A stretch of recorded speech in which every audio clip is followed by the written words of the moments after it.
man no sākuma tā kā ne vairāk kā 30 sekundes, 45 par to, lai pastāstītu, kas es esmu un kāpēc man ir tiesības šeit būt un stāstīt jums par gaismu. Es esmu Virginija Vītola, strādāju Latvijas Universitātes Cietvielu fizikas institūtā, un mana mājvieta ir optisko materiālu laboratorija. Tad jūs jau droši vien kaut ko dzirdējāt par optiskiem materiāliem, un es šajā laboratorijā esmu vadošā pētniece. Kādu brīdi biju arī laboratorijas vadītāji. Man ir doktora grāds materiālu fizikā. Es vadīju maģistra darbu jūsu vadītājai. Un agrāk pat vadīju EFS kādus 5 gadus. Vēl es mācu skolā vairākās.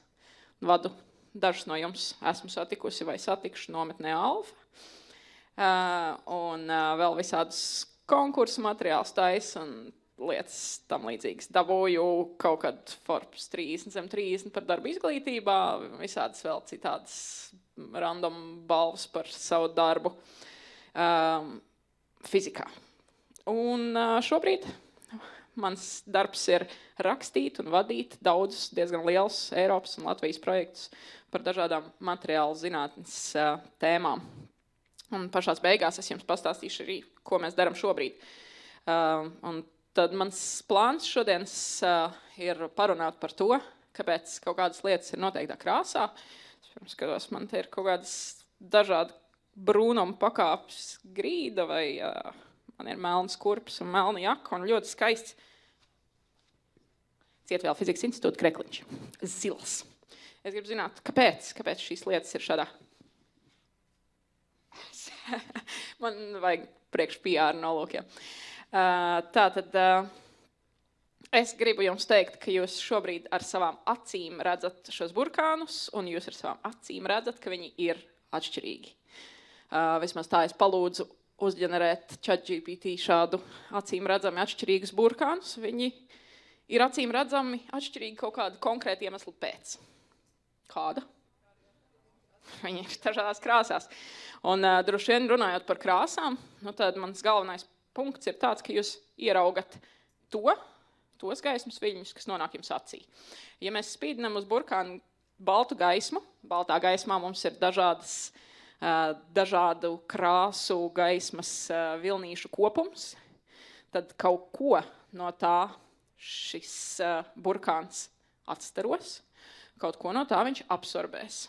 Un atkarībā no tā, kāda atstarotā gaisma nonāk jūsu acīs, jūs redzēsiet viņu kā violetu vai kā oranžu. Bet tas ir diezgan vienkārši. Jūs to visu. Jūs esat ļoti, ļoti gudri jaunieši. Tāpēc jūs to visu jau zinat. Es gribu rakt dziļāk. Tā kā fizikā mēs droši vien parasti. Kad ir tas moments, kad tu apstājies prasīt? Kāpēc šī lieta notiek? Es domāju, ka nekad tu neapstājies prasīt. Vienkārši kaut kādā brīdī mums aptrūkst tās atbildes. Bet pagaidām man vēl atbildes ir. Par to, kāpēc burkāni ir dažādās krāsās. Un īstenībā tātad jūs jau cerams visās iepriekšējās lekcijās noskaidrojāt, kā, un tagad man vajag, lai kāds skaidri un skaļi definē, ko es šeit redzu. Nu, Maksim. Tas izskatās pēc elektromagnētiskā viļņa. Elektriskais vilnis un magnētiskais. Jā, elektriskais lauks. Skaties, es esmu atnesusi pildspalvas, ko dalīt par pareizām atbildēm. Paldies! Jā, elektriskais un magnētiskais lauks savstarpēji 90 grādos nobīdīti. Un viņš viļņojās. Tā kā svārstās un reizē arī dodas uz priekšu, vai ne? It kā skaidrs, kā atšķirās dažādu krāsu elektromagnētiskie viļņi. Pēc kā atšķirās? Pēc garuma, pēc viļņa garuma. Tieši tā. Un tagad... Stop! Man vajag pārbaudi jūsu gudrībai. Tagad man vajag īpaši labo pildspalvu, jo šis grūts jautājums. Ko nozīmē lauks? Man ir elektriskais, vai dažreiz varam runāt par magnētisko lauku, vai par gravitācijas lauku, vai kāds man var pateikt. Un tā kā plašums, kur man ir turpinājums šim slaidam. Plašums. No. Varbūt. Es tev par tavu... Tad es saprotu, no kurienes nāk tavs minējums, kas ir par tipisko gravitācijas lauku eksperimentu. Bet īstenībā, pastāstot, ko es gribu no jums, ja es runāju par lauku, tad mēs bieži vien, ja mēs runājam, piemēram, tad šajā gadījumā es pastāstīšu jums par elektrisko lauku, jo viņš ir svarīga sastāvdaļa elektromagnētiskajā vilnī. Šis ir lādēta daļiņa, elektrons. Un, ja es viņam pielikšu klāt blakus citu elektronu, kas notiks? Atgrūdīsies? Kāpēc? Vai tu zini nosaukumu tam spēkam, kas radīsies? Tev pilspēl nozaga! Kulona spēks. Un šis kulona spēks, Rekur ir viņa formula, piedošanu par nevektoriālo formu. Kas notiks, ja es to lādiņu atkal paņemšu prom? Tas spēks pazudīs, vai ne? Bet vai mēs varētu teikt, tad īstenībā mēs bieži vien fizikā runājam par to, ka katrs lādiņš apkārt sev uztaisa tad šī te potenciālā spēka sadalījumu. Paskatīsimies nākamajā. Tas nozīmē, ka ja es šajā elektriskajā laukā ieliktu, pieņemsim pozitīvu lādiņu, lauka līnijas norāda pozitīvā lādiņa spēka izjušanas virzienu, tādā gadījumā šis lādiņš izjustu kaut kādu spēku. Jo garāka līnija, jo lielāku spēku viņš izjustu. Ko tas nozīmē? Tātad, ja es šajā laukā ielikšu jebkuru lādiņu, jūs varat redzēt, kā izskatīsies un cik liels, varat izdomāt, cik liels spēks darbosies uz konkrēto lādiņu. Un tagad, paskatoties vēlreiz uz mūsu vilni, ja mēs noliekam šeit kaut kādu lādētu daļiņu, te nāk elektromagnētiskais vilnis. Ko jūs varat pateikt par kaut kādā konkrētā punktā elektriskā lauka intensitāti? Viņi, nevis dažās vietās, mēs runājam par vienu konkrētu vietu, bet tu gaidi laikā. Kas notiek? Viņš svārstās, jā, jo vilnis, ja mēs apskatām, ko dara vilnītis kādā konkrētā vietā, viņš taisa svārstības. Kā jums šķiet, kas tādā gadījumā notiek ar spēku? Ja lauks reprezentēja to, ka man parādīsies spēks, ja viņš miedarbosies ar kādu lādētu daļiņu. Arī svārstās. Tieši tā. Un rekur paskat. Ja, un īstenībā tad šeit mēs nonākam, es nezinu, vai jūs jau runājāt par to, bet kā rodas elektromagnētiskais vilnis? Tev ir vajadzīga kāda svārstoša daļiņa, vai tātad ar pātrinājumu kustoša daļiņa, elektriski lādēta daļiņa. Un, ja man kaut kur tālumā ir cita daļiņa, tad es pasvārstu, man izplatās elektromagnētiskais vilnis, un viņš spēj miedarboties. Viņš spēj radīt laikā mainīgu spēku un attiecīgi iesvārstīt otru lādētu daļiņu.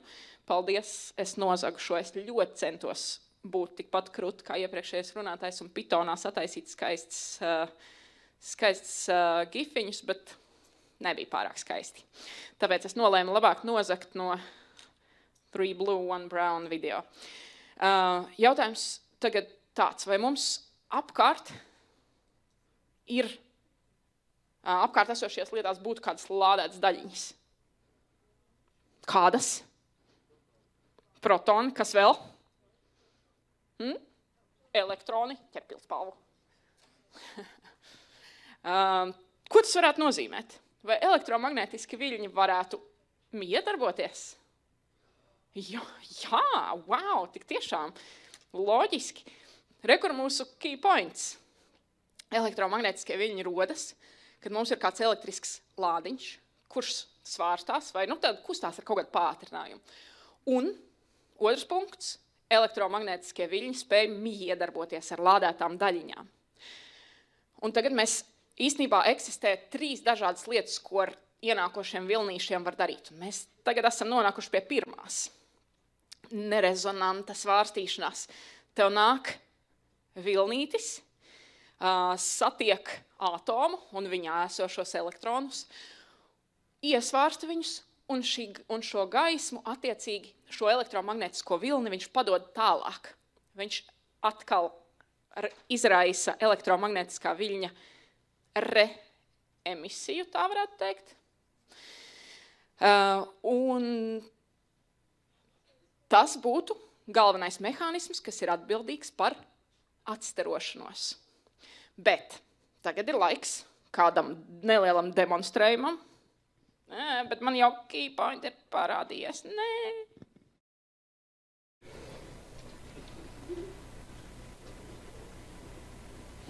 Man ir ļoti skaista sistēma. Kas ir atšķirīgs šīm atsperēm? Masas ir vienāds piekārtās. Mana ideja ir par koeficientu, jā. Un tagad, ja es svārstu, skaties, vienā frekvencītē, man rezonanti iesvārstās tieši vidējais. Pamēģināšu kādu citu frekvencīti. Pagaid, mājuši ir apturēt, pārstāju. Es mierā. Pastiet, cik tas man liekas ir stilīgi. Es svārstu visu kopā, un man tieši viens tikai svārstās ļoti traki. Tagad man vajag svārstīt mazliet lēnāk, lai es tagad apturēšu širot. Ups, atkal trāpīju uz nepareizo. Vajadzētu kaut kādu mehānisku sistēmu. Rekur, šis ir svārstība frekvences, gan iesvārstīju to vidējo, bet es tagad svārstu tā garākā svārsta rezonanses frekvencē. Tas, ko es gribētu, lai jūs novērojat un esat priecīgi par to, ir, ka ne ar visām svārstību frekvencēm mans lieliskais 3 atsperu svārsts labi iedarbojās. Es varētu mēģināt iedot viņam tādas frekvences, kad neviens no viņiem nesvārstās, vai varbūt par lēnu es varētu viņu svārstīt, tagad es viņu apturu. Es varu iedot tādas frekvences, kurā neviens negrib iedarboties. Neviens no šiem grib. Un ar šo es gribu pateikt, ka svārstiem ir tāda īpaša lietiņa. Viņiem ir viņu mīļākās frekvencītes, jeb īpašas frekvences, kurās viņiem patīk svārstīties. Ņemot vērā, ka mēs runājam par elektromagnētiskiem viļņiem, kuri izraisa kaut kādu svārstīšanos, tad jau droši vien kaut kas līdzīgs, vai ne? Jā, es ceru, ka jā. Jautājums, kāpēc ar dažām elektromagnētisko viļņu frekvencēm viela varētu sadarboties, un ar dažām nē? Mēģināsim šo jautājumu atbildēt. Īstenībā, tātad, ja mēs gribētu vielu aprakstīt tikai kā svārstiņu, nebūtu ekstra precīzi, jo mums nāk klāt mazliet nepatīkamā kvantu fizikas daļa. Jā, bēdīgi vai priecīgi, es nezinu, priecīgi, protams, ka priecīgi. Jūs jau ļoti labi zinat, tad es varētu izvēlēties arī kaut kādu nepatīkamāku aprakstu atomam, bet man vislabāk, nevis vislabāk, bet tajā brīdī, kad mēs varam izmantot Bohra modeli. Vai jūs zināt, kas ir Bohra modelis? Rekur atkal pilspāles nopelnīšanas brīdis. Pastāst, kas ir Bohra modelis atomam? Pagaid, ļaujam kādam, kas vēl? No? Nē, man vajag, kas ir sastāvā un kā izskatās, no? Ja runājat tieši par Bohru kā par ķīmisko elementu? Nē, mēs runājam par modeli onkulis Nīls Bohrs, piedāvāja mums modelīti, kādā veidā var... Ārā ir elektroni? Jā, tas aplīts, tas ir kodols. Un ārpusē mums ir kaut kādās noteiktās enerģijas orbitālēs atrodas elektroni. Rekur, mums ir pozitīvs kodols un apkārt enerģijas orbitālis, kurās var atrasties elektroni. Nekur citur, pēc kvantu fizikas, nu labi, šis ir tikai modelis, es rekur pierakstīju klāt. Nepierakstīju gan, nekas vēlāks pierakstīja, ka šis ir ļoti, ļoti vienkāršots modelis. Un mums ir ļoti biežas situācijas, ka mums viņš nedara. Bet kamēr mēs runājam par gaismas sadarbību ar vielu, mums viņš dara, it's fine. Tātad, ja mums ir elektrons kādā noteiktā orbitālē, tad viņai ir katrai orbitālē sava noteikta enerģija. Un, ķīmijā iespējams jūs esat runājuši par to, ka tās elektronu orbitāles īstenībā ir varbūtība atrast elektronu kaut kur, un viņas izskatās daudz citādāk, bet, kā jau es teicu, mēs par to neinteresēsimies šodien. Mēs interesēsimies par to, ka ir elektroni noteiktās enerģijas orbitālēs un augstāka orbitāla, tas nozīmē lielāku enerģiju. Un atoms spēj iedarboties tieši ar tādas enerģijas viļņiem, kuriem būs šī konkrētā starpība, kā viņu orbitāļu enerģētiskā starpība. Un ļoti viegli saprast, nu vismaz iedomāties. Varbūt tas arī nav līdz galam precīzi, bet ja man uz zemes ir nokritus pildspalva, tad, lai es viņu paceltu uz galdiņu, man ir jāpieliek kaut kāda enerģija. Un šī enerģijas starpība ir tieši mg reiz delta H, vai ne? Kas notiek, ja es pielieku mazāku enerģiju? Nevar pacelt. Man nesanāk uzlikt tajā plauktiņā. Un ja es pielikšu lielāku enerģiju, es uzlikšu augstāku un viņi tāpat beigās nonāks uz tā galdiņa.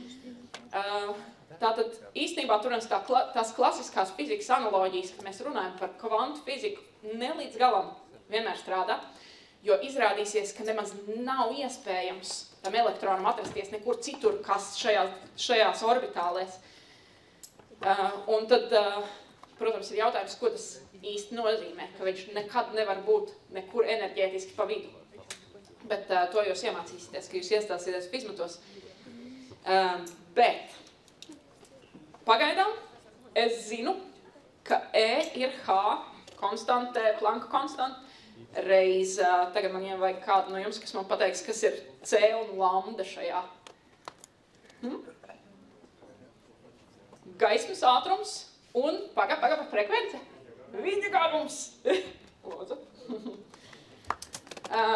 Jā, nu, kā jau es teicu, tas ir tikai modelis Intuit Record, mans pierakstīts. Un tagad, ja es viņam iedošu, mēģināšu viņu iesvārstīt ar kādu vilni, kam enerģija ir mazāka nekā viņa starpība, viņš ko darīs?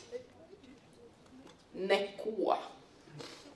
Bet, ja es mēģināšu viņu iesvārstīt ar tādu, kuram ir tieši viņa enerģētiskā starpības starp divām orbitālēm, tad viņš nonāks šajā augstākas enerģijas orbitālē. Un tas notiks arī otrādāk. Ja viņš atgriezīsies uz zemāku orbitāli, viņam tieši šo enerģētisko starpību vajadzēs atdot elektromagnētiskā viļņa veidā. Un tāpēc, lai vieglāk varētu uzzīmēt un labāk saprast lietas, mēs tā kā paņemam šīs divas orbitāles, starp kurām notiek šī pāreja, un mēs viņus zīmējam šādā veidā, kur uz Y asis ir enerģija, un mēs vienkārši uzzīmējam šos divus līmeņus. Ar ko varētu atšķirties dažādas vielas, ja mēs runājam par šādu enerģijas zīmējumu?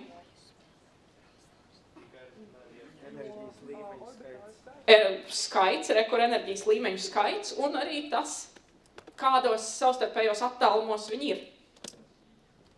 Un tagad atkal, lai jūs pamodinātu, ir laiks demonstrējumam.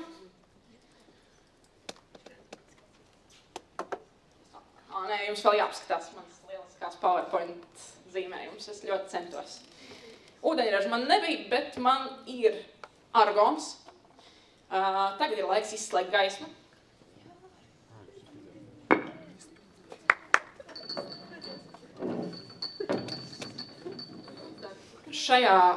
šajās trubiņās ir iekšā gāze, kurai es pievadīšu lielu enerģiju, jo šeit ir kilovoltu liels, vairākus kilovoltus liels spriegums. Un tas, ko es redzu, baigi augstāk pacelt nevar. Šī ir argona spīdēšana, un tur var apskatīties atšķirtas tās līnijas. Tur var apskatīties atšķirtas tās līnijas. Katra šī līnija atbilst vienai pārējai. Argonam ir daudz vairāk nekā 2 līmenīši, no kuriem var notikt pārējais, vai ne? Kas mums vēl? Man ir neons. Kādā krāsā varētu spīdēt neons? Neona gaismas ir tajos Parīzes kvartālos, kur jūs varat satikt smukas meitenes. Kādā krāsā?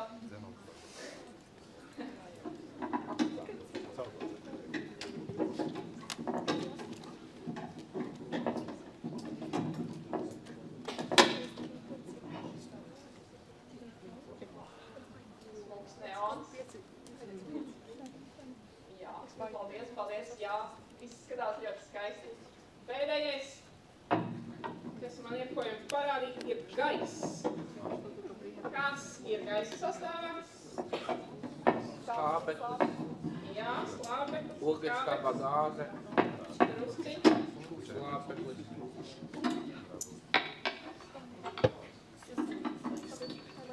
Un šī būs tās krāsas, ko jūs redzat, tad, kad jūs skatāties uz ziemeļglāzu. Vai skaisti? Vai skaisti?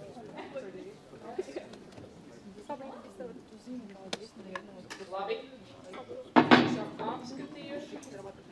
apskatījuši, kā spīd lietas. Un šeit mēs runājam par to, ka es ierosināju šādu pāreju no kaut kāda zemāka līmeņa uz augstāku, pievadot enerģiju. Tas gan nebija elektromagnētiskais vilnis. Tas bija tīri elektriskā enerģija, ar ko es nodevu tātad saviem gāzes atomiem, viņus ionizējot. Un tad, kad elektroni atgriezās atpakaļ savos līmeņos, pamata viņi spīdēja.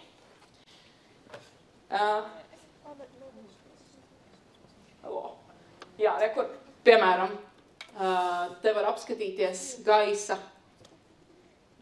iespējams, spīdēšanu, kad mums, nezinu, kam konkrēti ir šis, kuram no elementiem ir šis, bet tātad, ja tev ir vairāki enerģētiskie līmeņi, tad loģiski, ka tās pārējas ir vairāk. Ok, bet mēs esam nonākuši pie tādas svarīgas lietas. Es izstāstīju jums, ka atsevišķi atomi var absorbēt gaismu, tad, ja viņos šī konkrētie viļņa garumi izraisa elektronu pāreju. Tas ir viens punkts. Bet ideālā gadījumā viņš uzreiz arī ņem un krīt atpakaļ uz savu pamatstāvokli un spīd atpakaļ. Bet lielākā daļa vielu mums apkārt, pirmkārt, nespīd, un otrkārt, nevis konkrētas līnijas, precīzi vienu viļņa garumiņu absorbē, kā to darīja mana gāze. Bet, piemēram, grīda absorbē visas zilās gaismas, kas uz viņu atnāk. Kāpēc? Ar ko atšķirās tā viela, kas bija iekšā tajās trubiņās, salīdzinot ar, piemēram, koku grīdu? Ar ko atšķirās, lūdzu, mans atkal jautājums pildspalvas ziņā? No? Viens ir tās veidā, un tur starp to var pusināt pivna un lūkas, un otrais ir vienkārši ciets. Un tas cietais, kāpēc viņš? Tas, viņām tādi pirmkārt attālumi, un tas, ka viņi neturās kopā, tie atomi. Jo, rekord paskatīsimies, atomi ir tālu viens no otra, un viņi savstarpēji nav saistīti, vai ne? Ja mēs runājam par molekulu, piemēram, ūdeni, tādā gadījumā jau parādās kaut kādas savstarpējas saites, un to atomu kopā vienā daļiņā ir vairāk. Un cietai vielai atomu ir ļoti, ļoti, ļoti daudz, un viņi ir saistīti ar diezgan stiprām saitītēm. Tagad jautājums, kur palikt šiem te mēs runājām, atcerieties tikko par enerģijas līmeņiem, kurus es tā smuki uzzīmēju. Kas notiek, ja man ir daudz, vai varbūt 2, bet iespējams daudz, kā cietasvielas gadījumā, daudz enerģijas līmeņi. Viņi vienkārši, ja mēs runātu par kvantu fiziku, tas sauktos par Paulī principu un būtu pateikts mazliet gudrāk, ka noslēgtā sistēmā tev nevar pastāvēt ar vienādiem kvantu skaitļiem tātad šīs daļiņas, bet, ja mēs runājam analoģijās, tad jūs varētu iedomāties, ka tie līmeņi vienkārši tiek enerģētiski mazliet pabīdīti drusciņi augstāk un drusciņi zemāk, veidojot no viena noteikta līmeņa, veidojot veselu zonu ar līmeņiem. Ko tas varētu nozīmēt? Tagad man vajadzēs reāli jūsu prātu, jo es gribu saprast, ko tas nozīmē, ja jūs skatāties rekur uz cietu vielu, un viņai ir tādas platas joslas, no kuras var lekt. Tātad, ja mums ir elektrons, viņš var absorbēt ātomā tikai noteiktas viļņa garumus. Ko tas nozīmētu molekulā un cietā vielā?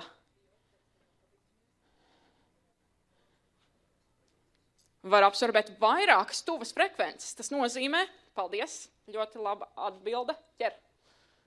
Tev jau bija, iedod kaimiņam. Tas nozīmē, ka ja mēs runājam par spektru, vai tas būtu absorpcijas vai emisijas, tādā gadījumā no mazas līnijas tev izplešās par platu spektru. Daudzi viļņu garumi, kas ir blakus, var iesvārstīt šo. Ok, tātad tas ir mūsu lēciens uz cietu vielu. Mums vairs nebūs tikai viena konkrēta viļņa garuma, bet, piemēram, visas zilās gaismas, kā ir grīdai. Tagad jāatbild vēl uz to jautājumu, kas notiek ar to enerģiju, ja viņš nespīd. Es gribu zināt, man grīda nespīd, es gribu zināt, kāpēc. Bet pirms tam, kas notiek, ja viela nevar iedarboties ar konkrētas frekvences vai viļņa garuma vilni? Rekord kāds no aizmugurs. No? Tā ir caurspīdīga vai nu šim konkrētajam viļņa garumam, vai visiem. Piemēram, stikls varētu būt caurspīdīgs, jeb nespēt miedarboties ar nevienu redzamās gaismas vilni. Nespēja miedarboties, tāda neizraisa nevienu elektronu pārēju tajā. Vēlreiz, tad mans jautājums par nespīdošo vielu. Klau, kas notiktu, ja es svārstītu savu svārstiņu, bet es viņu ne tikai svārstu, bet viņš vēl dara kaut kādas rotācijas kustības. Kā jums šķiet, man tā enerģija kaut kur, kas notiek, ja es viņam pielieku vēl arī rotāciju, vai rotācija ir nepieciešama kaut kāda enerģija? Droši vien. Un tas mums atbildēs uz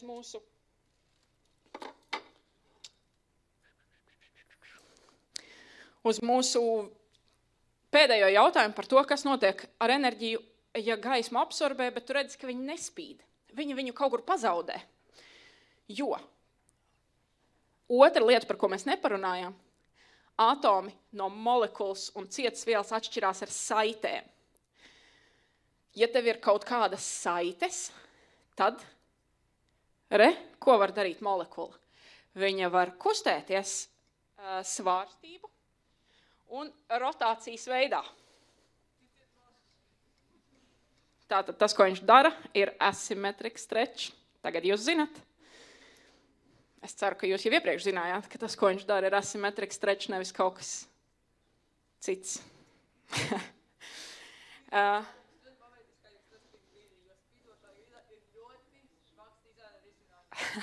Viņa droši vien būtu arī ļoti karsta, jo, ja tev kaut kas, kaut kādas vielas ļoti plašā spektrā spīd, tad tas ir tāpēc, ka tur pātrinātā veidā kustās elektroni.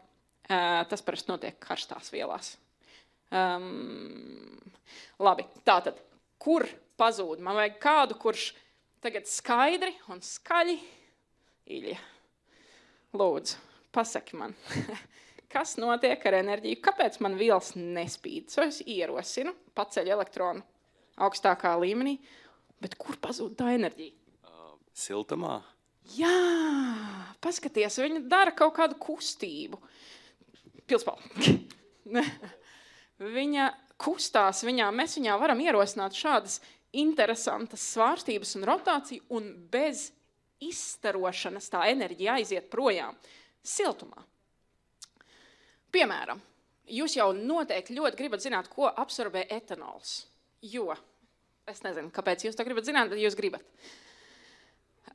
Etanolā mums, kā tipiskā organiskā molekulā, ir daudz OH, CH un CO saišu. Un mēs varam redzēt, ka šeit ir mazliet cits mērvienības, nevis viļņi garumi. Tādas mērvienības jūs vēl nepazīstat, bet ideja tieši tā pati. Pie kaut kādiem viļņa garumiem notiek stipra absorpcija tieši tāpēc, ka mēs ierosinam rezonansi šajās molekulu saišu svārstībās. Starpātomu saišu svārstībās. Piemēram, šeit CO, CH asa saite un OH saite arī. Tad viņas var darīt šīs te rotācijas vai svārstības. Lūk, nonāku pie mana galvenā punkta. Es gribētu, lai jūs no šodienas saprotat, ka jau uz kaut kādu vielu nāk gaismas vilnis. Viņš spēj miedarboties, pirmkārt, viņš var nekā nemiedarboties. Tajā gadījumā tev viela būs caurspīdīga. Un tad ir vairākas iespējas, kā viņš var miedarboties. Pirmkārt, viņš var iesvārstīties un padot tālāk šo gaismu. Tā būtu atstarošana. Otra lieta, ko viņš var darīt, viņš var absorbēt, izraisot kaut kādas elektronu pārejas un vainu ar šo absorbēto gaismu taisīt spīdēšanu, kā jums dara jebkuras, kur jums lampas virs galvas dara šo lietu, vai LED diodes tajos ekrānos, ko es redzu, un tā tālāk. Un pēdējā lieta, ko viņi var darīt, viņi var pazaudēt, tad šī te pāreja ir notikusi, bet šī enerģija tiek pazaudēta siltumā, jo tu iesvārsti šīs te saitītes, izraisi viņās kaut kādu wiggle. Vai tagad mēs varam atbildēt uz to, kāpēc mūsu burkāns izskatās tieši tā? Šeit, ko jūs redzat šajā spektrā, tas ir absorpcija. Tur, kur ir lielāka vērtība, pie tā viļņa garuma viņš vairāk absorbē. Burkānos daudz beta-karotīna, un viņam visstiprākā absorpcija 400-450 nanometri, tā ir tātad zilā, jums jau redzams, visas šīs gaismiņas viņš smuki absorbē. Jā, bet spīdēt viņš nespīd, tātad mēs varam pateikt, ka šajā, kā jums šķiet, beta-karotīns organisks vai neorganisks? Tā varētu būt. Tas nozīmē, mēs diezgan padaudz pazaudējam enerģijas, pārvēršot viņu par kaut ko, kaut kādu kratīšanos beigās vai rotāciju. Un ja gadījumā jums būtu šāds ChatGPT ģenerēts caurspīdīgs burkāns, tad tādi gadās man bija šogad dārzā. Tad jūs varat saprast, ka viņam nekādas elektronu pārējas vispār netika izveidotas. Bet, ņemot vērā, ka es esmu no optisko materiālu laboratorijas, tad mana obligātā lieta ir jums pastāstīt īstenībā par to, ko mēs tur darām. Šis bija mans stāsts. Es ceru, ka jums tagad kaut kas no viņa aizķērās. Bet es gribu, lai jūs zinat, ko mēs pētām. Pirmkārt, šie smejošie jaunieši ir mūsu laboratorijas sastāvs. Mēs esam institūta jaunākā un acīm redzams smukākā laboratorija. Mēs vakar klausījāmies mūsu kolēģis stāstu par feroelektriskiem hafnija dioksīdiem. Un šobrīd mums ir projekts par to, ka mēs mēģināsim panākt hafnija oksīdā kaut kādu konkrētu fāzi, tātad viņš var dažādās veidos sakārtoties, tā, lai viņu var izmantot kā datoru uzbūves elementu tranzistoros. Un tas ir viens no projektiņiem, kurā es piedalos. Tur pa kreisi var redzēt lietas, kas patīk man. Mēs pētam tieši šādas elektronu pārejas, par ko mēs runājām, tikai materiālos, kas vēl spēj uz brīdi uzkrāt šos elektronus un tad ļaut viņiem krist lejup atpakaļ un spīdēt. Tātad kaut kur ir jāuztais elektronu ķērāji centri, un pēc tam viņi spīdēs krītot atpakaļ. Tie ir ilgi spīdoši luminescenti materiāli, no kuriem var taisīt dažādas ceļa zīmes un dekorācijas un tam līdzīgi. Daudz stundiņas spīd šie materiāli. Bet ko vēl es gribēju jums parādīt, ir kaut kādi... vēl kāds ilgi spīdošs materiāls, nesmuks video, bet mums ir ļoti lēts silīcija dioksīds ar kāliju, kurš spīd skaisti zils. Tu viņam uzspīdina lāzeru un pēc tam viņš ilgi turpina spīdēt fantastiski zilā krāsā. Tas ir raksts, ko mēs šobrīd esam uzrakstījuši un esam iesnieguši. Un pēdējais, kas man jums jāpastāst un jāparāda, ir par manu polimēru. Bet šitas ir jāpātrina, jo tas notiek lēni. Es tikai esmu lēna. Labi. Skaties. Man ir polimērs un UV gaisma. Un viņš locās gaismas ietekmē. Un viņu var šitā te viņš smuki locās. Un tas ir mans šī brīža projekts, kur mēs kādu brīdi jau kaut kādu pusgadu daram.